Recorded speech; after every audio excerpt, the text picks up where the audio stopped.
अब यहाँ देखिए exercise 13.3 question number 6। Question number 6 क्या कह रहा है? How many silver coins of dimension 1.75 diameter and thickness 2 mm। देखो अगर हम एक कॉइन को देखें तो एक कॉइन किस शेप का होता है? अगर हम एक कॉइन को देखें तो एक कॉइन होता है सिलेंडर की शेप का, छोटा सा सिलेंडर ही तो होता है कॉइन।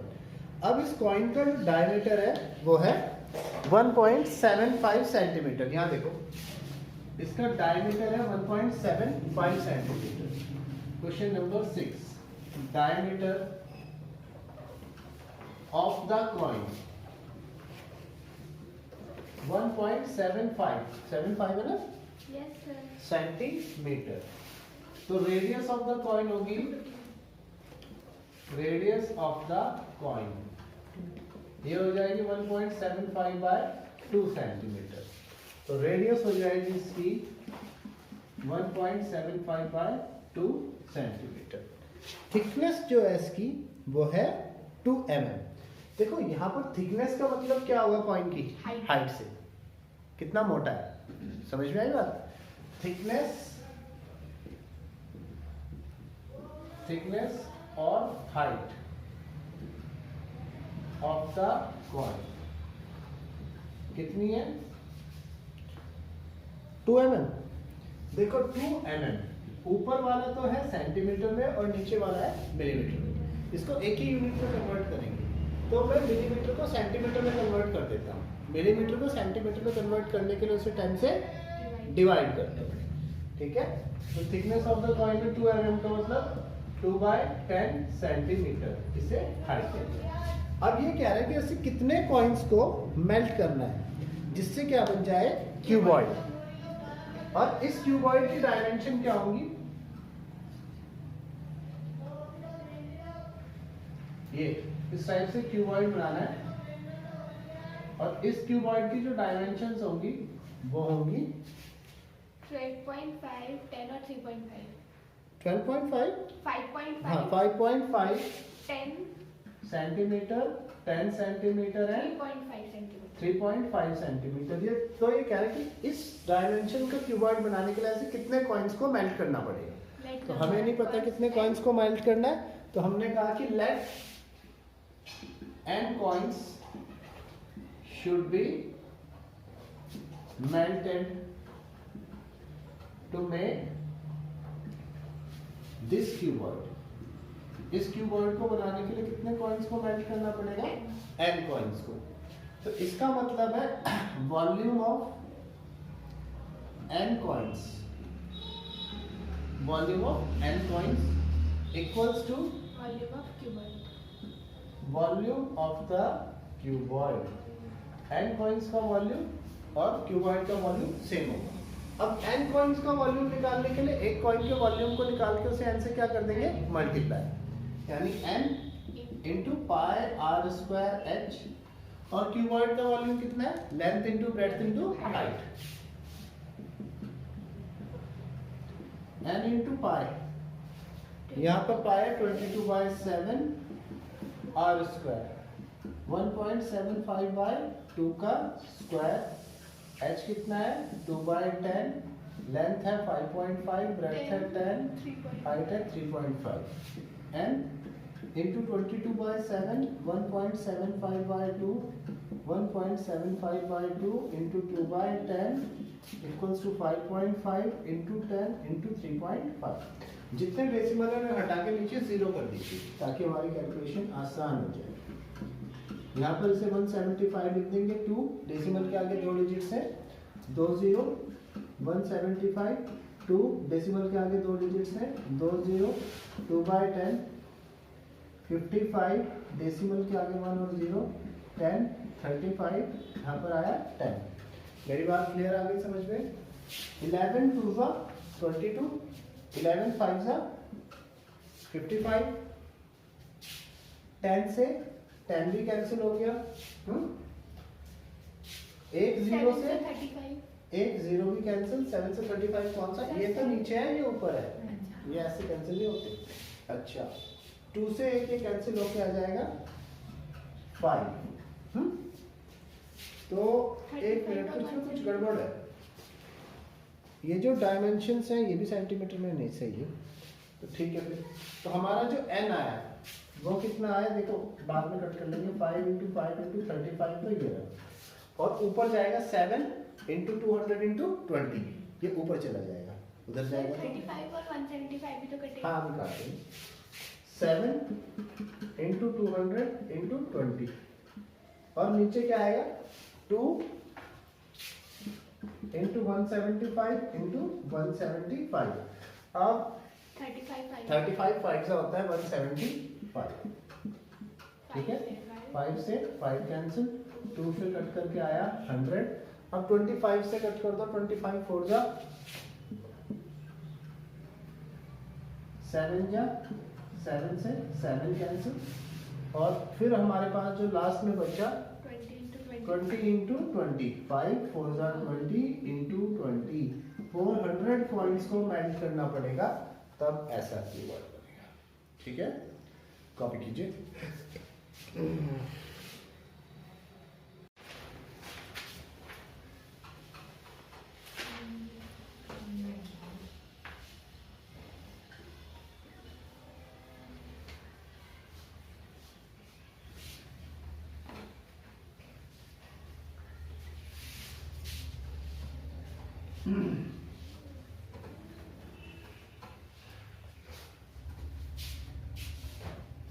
इसके बाद है, इसके बाद एक सिलेंड्रिकल बकेट है। सिलेंड्रिकल बकेट देखी होगी तुमने, जो पेंट की बकेट होती है वो सिलेंडर की बकेट ही होती है कि नहीं है। तो ये है सिलेंड्रिकल बकेट।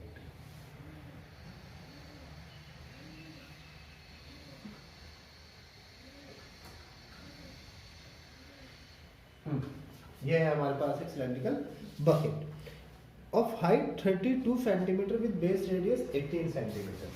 हाइट है 32 centimetre with base radius 18 centimetre. इस टाइप से बकेट है। सुनो इधर देखो देखो देखो देखो। It is filled with sand. इसको पूरा किससे भर दिया, रेत से। Then it is emptied out. इसको फिर उल्टा किया, एम्प्टी कर दिया। तो अब जो बना, रेत ने जो फिगर बनाई वो बनाई है कोन। जब इसे एम्प्टी किया तो हमारे पास क्या बना है, कोन बना। हीप ऑफ अ कोन, ये बन गया इस टाइप से। इस कोन में कोनिकल हीप बन गया बेटा। If height of this heap is 24 centimetre. इस हीप की जो हाइट है वो कितनी है, 24 सेंटीमीटर। और हमें क्या फाइंड करना है, इसकी रेडियस फाइंड करनी है। रेडियस फाइंड करनी है, स्लांट हाइट फाइंड करनी है। दो चीजें फाइंड करनी है, रेडियस और स्लांट हाइट। तो देखो इसके अंदर जो स्टार्ट कर इसके अंदर जो सैंड है उसी से तो ये बना। इसका मतलब कोन का वॉल्यूम और इसका वॉल्यूम, दोनों का वॉल्यूम क्या है, सेम। अच्छा, इसकी रेडियस मैंने स्मॉल आर ली है, तो इसकी रेडियस में ले लेता हूँ कैपिटल आर, ताकि हमारे को प्रॉब्लम ना आए। तो यहाँ देखो, यह है क्वेश्चन नंबर 7। सर दोनों की हाइट भी तो अलग लेनी पड़ेगी, एक का छोटा हाँ जी, सही कह रहे हो। इसकी हाइट ले लेता हूँ मैं, स्मॉल एच लिया तो इसकी हाइट में ले लेता हूँ कैपिटल एच। तो अब हमारे पास वॉल्यूम, क्वेश्चन नंबर 7 है। Yes sir. Volume of the cone equals to है वॉल्यूम ऑफ द सिलेंडर। हाँ, तो bucket. Volume of the cone 1/3 pi are square h, volume of the cylinder. अच्छा, कोन के जो मैंने लिया वो कैपिटल में लिए, sorry. 1/3 pi are square h, और बकेट के लिए pi are square H. Pi से 1/3 आर स्क्वायर, आर मुझे नहीं पता उसका, एच पता है 24, इक्वल्स टू, यहाँ पर आर है 18 का स्क्वायर और एच है 32। 3 8 सा, हाँ 24। तो r square into 8 equals to 18 into 18 into 32। 8 4 सा 32। स्क्वायर हटेगा तो क्या आएगा अंडर रूट 18 इंटू 18 इंटू 4। बच्चों दो दो के पेयर बनते हैं अगर आपको पता हो। 18 का एक पेयर पहले ही बन गया और 4 का अंडर रूट कितना होता है? तो हमारी जो रेडियस है वो कितनी है? 36 सेंटीमीटर। रेडियस तो ये आ गई। दूसरी चीज क्या फाइंड करने को कहा है? Slant height L. तो स्लांट हाइट का फॉर्मूला होता है हर्षिता, स्लांट हाइट का क्या फॉर्मूला होता है बेटा? L is equals to under root h square plus r square. बिल्कुल सही। L equals to under root h square plus r square. h हमारा कितना दिया है?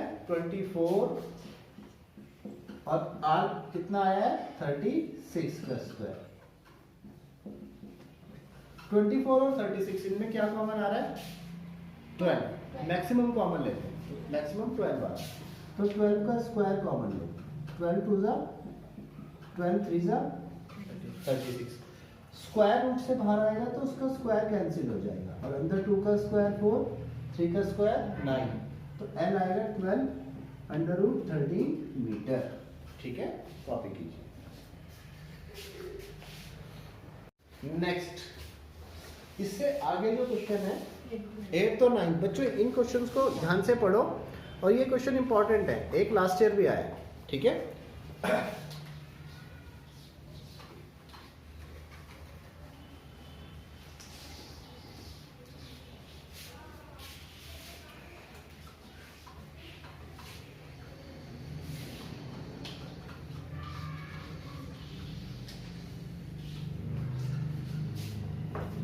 बहुत ध्यान से पढ़ना है इसको।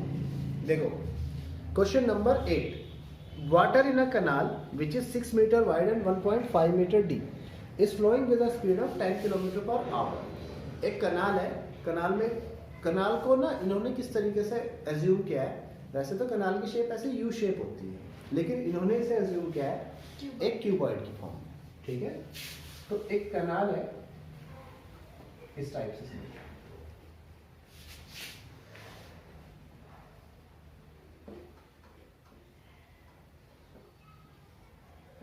इस टाइप से कनाल,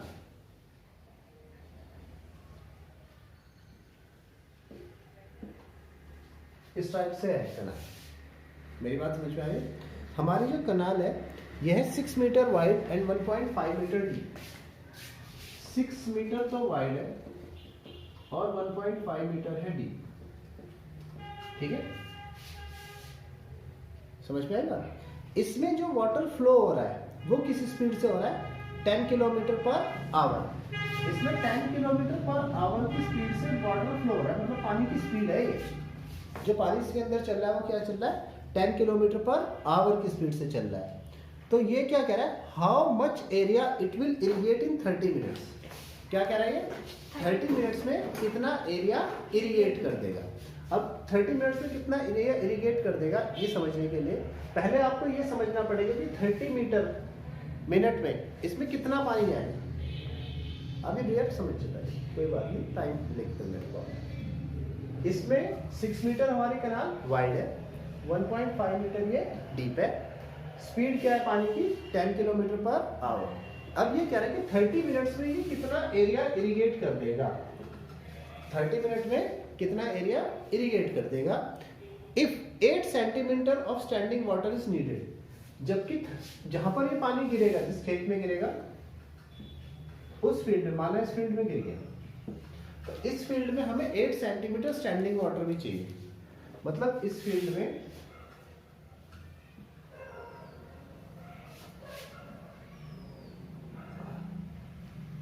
हमें 8 सेंटीमीटर स्टैंडिंग वाटर भी चाहिए, मतलब पानी 8 सेंटीमीटर तक भरा होना चाहिए। तो इस फील्ड की मुझे लेंथ नहीं पता, इसकी ना मुझे ब्रेथ पता। अब सबसे पहले देखो हमारे पास बच्चों डिस्टेंस इक्वल्स टू क्या होता है? Speed into time, speed upon time. Distance equals to होता है स्पीड इनटू टाइम। क्या होता है distance equals to? Speed into time. अब 30 मिनट्स में पानी कितनी डिस्टेंस कवर करेगा? 30 मिनट्स में पानी कितनी डिस्टेंस कवर करेगा? तो distance travelled 10 into 30 by water in 30 minutes. 30 minutes में कितने डिस्टेंस कवर करेगा? हमारा जो वाटर है उसकी स्पीड कितनी है? 10 kilometre per our. 10 kilometre per our. सबसे पहले किलोमीटर पर आवर को 10 किलोमीटर पर आवर है, और हमें टाइम कितना दिया है? मीटर सेकंड 30 सेकेंड्स, नहीं 30 मिनट। टाइम कितना दिया है? 30 मिनट। और ये क्या है? Kilometre kilometre per our. तो उन मिनट्स को मुझे किस में कन्वर्ट करना पड़ेगा? आवर में। नहीं आ रही बात समझ में? भैया टाइम कितना दिया है? जितना वाटर फ्लो हो रहा है 30 मिनट्स दिया है ना, और स्पीड किस में है? किलोमीटर पर आवर में। तो यहाँ पर तो टाइम किस में है? आवर में। और यहाँ पर टाइम किस में है? मिनट में। तो एक ही यूनिट में करना पड़ेगा। तो अगर मैंने स्पीड 30 किलोमीटर पर 1000 किलोमीटर कितनी है? 10 किलोमीटर पर आवर ली है ना? तो टाइम भी किस में कन्वर्ट करना पड़ेगा? आवर में। तो 30 मिनट्स के आवर में करने के लिए क्या करेंगे? उसको 60 से डिवाइड। 30 मिनट्स को आवर में कन्वर्ट करने के लिए क्या करेंगे? 60 से डिवाइड कर देंगे। तो ये आया 1/2, 2 से कट करके आया 5। तो कितनी डिस्टेंस चली उसने? 5 किलोमीटर, या फिर 5000 मीटर। मेरी बात समझ में आई? आ गई? क्लियर? तो volume of water that fall in the field. अब फील्ड में कितना पानी गिरेगा? कितना गिरेगा? Length into breadth into height. Length into breadth into height. Water में कितनी लेंथ चल दी? 5000 मीटर लेंथ चल दी 30 मिनट्स में। तो ये L कितना हो जाएगा? 5000। B कितना है? 6। और H कितना है? 1.5। इतने मीटर क्यूब पानी जो है वो फील्ड में गिरा। मेरी बात समझ में आई? अब वो सारा का सारा पानी किस में है? इसी फील्ड में। फील्ड में भी किस शेप में होगा? क्यूबॉइड की शेप में। तो वॉल्यूम ऑफ वाटर स्टैंडिंग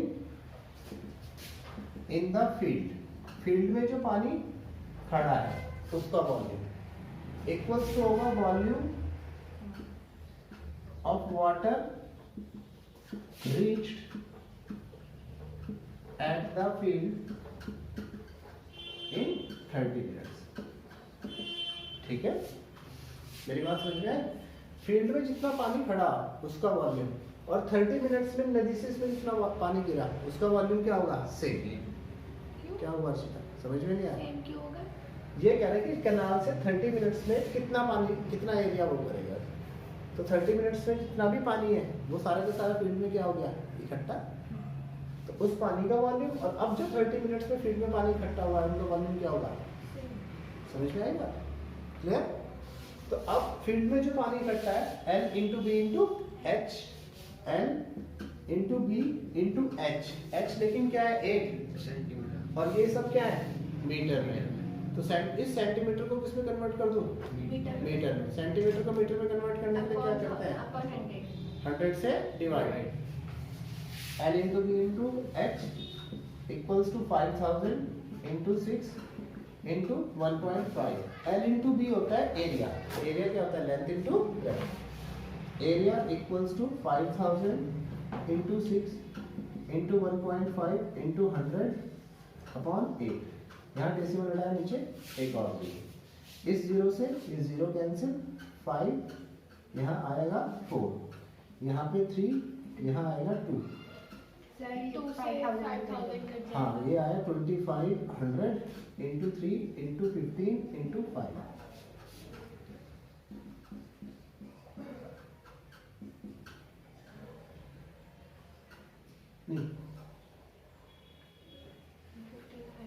ये भी 75 ही है ना? और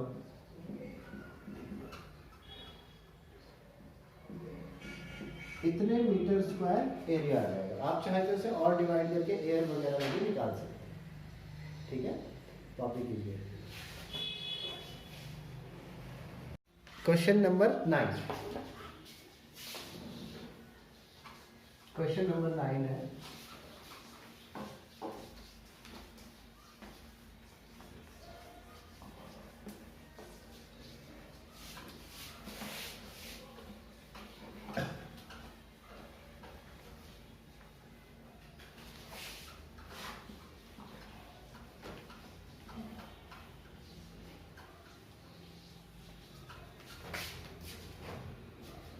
क्वेश्चन नंबर 9 देखो, a farmer connects the pipe of internal diameter 20 centimetre from a canal into a cylindrical tank. एक फार्मर क्या करता है, एक पाइप है, यहाँ देखो बातें बाद में करना, पाइप का जो इंटरनल डायमीटर है वो है 20 सेंटीमीटर, ठीक है। Question number 9, internal diameter 20 centimetre of the pipe d equals to 20 centimetre. तो ये तो इंटरनल डायमीटर है, तो इंटरनल रेडियस कितनी होगी 10 सेंटीमीटर, यानी इसकी जो रेडियस है वो कितनी है 10 सेंटीमीटर। अब इसे कनाल से कनेक्ट किया है और उसके बाद एक सिलेंड्रिकल टैंक में डाल दिया, और ये पाइप से जो पानी है वो किस में जा रहा है, एक टैंक में। ये बात समझ में आ रही है, पाइप का सारा पानी किस में जा रहा है, टैंक में, which is 10 metre in diameter and 2 metre deep. 2 metre तो ये डीप है और 10 मीटर डायमीटर है, यानी इसकी रेडियस कितनी होगी 5। तो इसकी हाइट तो मैं h ले लेता हूँ, रेडियस ले लेता हूँ 5 मीटर, ठीक है। तो diameter of the tank d equals to 10 metre, इसका मतलब है radius of the tank r equals to 5 metre. पानी कनाल से ये खींचेगा, टैंक में डालेगा। अब ये क्या कह रहा है, if the water flows through the pipe at the rate of 3 kilometre per our. Pipe से जो रेट है फ्लो स्पीड वो कितनी है 3 किलोमीटर पर आवर। तो ये कह रहा है कितने टाइम में टैंक फिल हो जाएगा, कितने टाइम में टैंक फिल हो जाएगा। तो सबसे पहले स्पीड ऑफ द वाटर जो है, स्पीड ऑफ द वाटर जो है 3 kilometre per our. Kilometre per our को मैं मीटर पर सेकंड में कन्वर्ट करना चाहता हूँ। किलोमीटर पर आवर को मीटर पर सेकंड में कन्वर्ट करने के लिए क्या करेंगे, 5/18 से मल्टीप्लाई, तो ये आ जाएगा 5/18 मीटर पर सेकंड। सर कैंसिल हो जाएगा, हाँ कैंसिल हो जाएगा, 3 6 जाए, तो कितना पानी खींचेगा 6 मीटर पर सेकंड, ठीक है। अब ये कह रहा है, मैंने कहा let this pipe will fill the tank in t seconds। in t seconds। ये टैंक को कितने सेकंड में फिल कर देगा, t सेकंड में। तो distance of water travel through pipe, pipe के अंदर जो पानी ने डिस्टेंस ट्रेवल की वो कितनी होगी। डिस्टेंस इक्वल्स टू क्या होता है, स्पीड इनटू टाइम। स्पीड कितनी है 5/6, टाइम कितना है t। तो इसको पूरा का पूरा फिल करने के लिए कितनी डिस्टेंस कवर की पानी ने 5/6। तो मतलब पानी का कोई पार्टिकल अगर यहाँ रहा होगा तो यहाँ से यहाँ तक आने में कितने डिस्टेंस कवर कर ली, 5/6t मीटर। मेरी बात समझ में आई या नहीं, पानी को यहाँ से यहाँ तक कितनी डिस्टेंस कवर की होगी। अब volume of water thrown through the pipe equals to volume of the cylinder, ठीक है। तो वॉल्यूम, तो सर ये 5/6 का कब आएगा, अभी आएगा, volume of the water height में, हाँ जी, फ्लोन थ्रू टैंक, टैंक से जो पानी गिरा उसका वॉल्यूम इक्वल्स टू हो जाएगा वॉल्यूम ऑफ द सिलेंडर। ये किसके इक्वल हो जाएगा, वॉल्यूम ऑफ द सिलेंडर के। अब टैंक का वॉल्यूम पाई आर स्क्वायर, बच्चों इसका आर है सेंटीमीटर में और बाकी सबका सब किस में है, मीटर में। तो इसका आर भी मैं किस में कन्वर्ट कर दूं, मीटर में। तो इसका आर है 10 सेंटीमीटर, तो पाई आर स्क्वायर 10/100 का स्क्वायर इनटू एच। पाइप के लिए एच क्या है, ये जो कितना पानी ने ट्रेवल किया, यानी 5/6t, 5/6 इंटू टी। और वॉल्यूम ऑफ द सिलेंडर क्या होता है, pi are square H, pi are square, pi का स्क्वायर, एच कितना हुआ इससे ये कैंसिल, 0 से 0 कैंसिल, 5 क्या बना 1/10, 1/10 का स्क्वायर क्या होगा 1/100 into 5/6 into t equals to 5 into 5 into t, 5 से 5 कैंसिल, ये t इक्वल्स टू आया 5 इंटू टी इंटू 100 इंटू 6, कितना टाइम लग गया 6000 सेकेंड, कितने टाइम में बढ़ जाएगा 6000 सेकेंड में बढ़ जाएगा। और 1 मिनट 6000 सेकेंड को अगर मैं 60 से डिवाइड कर दूं तो कितने टाइम में बढ़ जाएगा 100 मिनट्स में हमारा टाइम कंप्लीटली बढ़ जाएगा। आई बात समझ में? कॉपी कीजिए।